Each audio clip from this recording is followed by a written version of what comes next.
বক্তব্য থাকবেন। আমরা চেষ্টা করবো একদম মুসলমান হিসাবে আজকে যে অর্ডার দিয়েছি সেই অর্ডার পালন করার জন্য। আমি সবার সুস্বাস্থ্য কামনা করে আমি আমার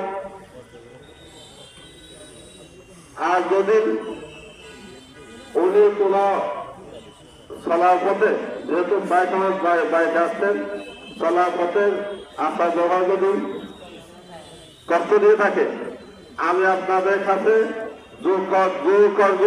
প্রার্থনা করছি। আপনাকে আমার ভাইকে মাফ করে দিয়েছেন। আমিন। আসসালামু আলাইকুম ওয়া রাহমাতুল্লাহি ওয়া বারাকাতুহু। আলহামদুলিল্লাহ ওনার পরিবারের পক্ষ থেকে এতক্ষণ কথা বলবেন জানাব আলহামদুলিল্লাহ সাহেবের জাতীয় সংবলিত মাঝখানে আসুন। আসলে সময় খুবই সংক্ষিপ্ত এবং মরহুমের একটা ওসিয়তে ছিল, এখানে অনেক গুরুত্বপূর্ণ ব্যক্তি এখানে এসেছেন, তাদের কথা বলতে না দেওয়া সুযোগ না দেওয়া এটা আমরা আলোচনা করছি। বিশেষ করে যারা এসেছেন অনেকেই কিন্তু সামনে আছেন, কেউ পিছনে আছেন। বিশেষ করে বাঁশখালী উপজেলার সাবেক উপজেলা চেয়ারম্যান আমাদের জমিদার পরিবারের এই সন্তান জানাব আলমগীর সাহেব, আলমগীর চৌধুরী সাহেব একটু হাসে দিতে বলতে ভাই কোনো টাকা হবে আমি খুঁজে দেবারে বলবো ভাই বলতে মুখে ওষুধ না হয় মুখে দিয়ে না হয় মুখে শুধু ওনাকে আমি বারবার ওনাকে বলতাম বলবো ভাই আপনার কথা আপনি একটু বুঝে নেন।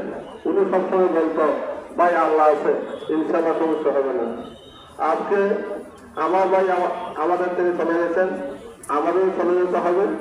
শুধু দোয়া করবেন আমার ভাই যেন আল্লাহ ছিল শুনতে হবে। আর আমার ছোট ভাই বলে দিচ্ছে যদি আমার ভাই কোনো হক হয়ে থাকে আমরা বিশ্বাস করি আমরা 7 ভাই আছি, আমার ভাইয়ের কোনো হক পাবি আমরা 7 ভাইয়ের হক। আমি আপনাদের কাছে হাত জোটে থাকছি যদি কোনো আপনাদের ভাই দেনা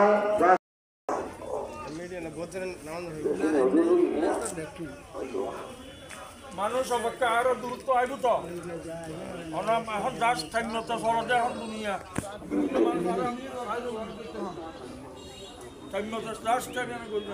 কথা না হইল কথা কথা যথেষ্ট হইলি তাহলে কোনো মাফ করে দিবেন।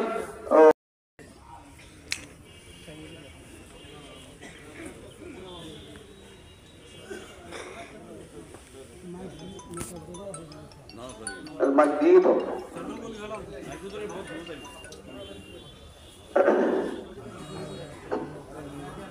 জবাবের শুরু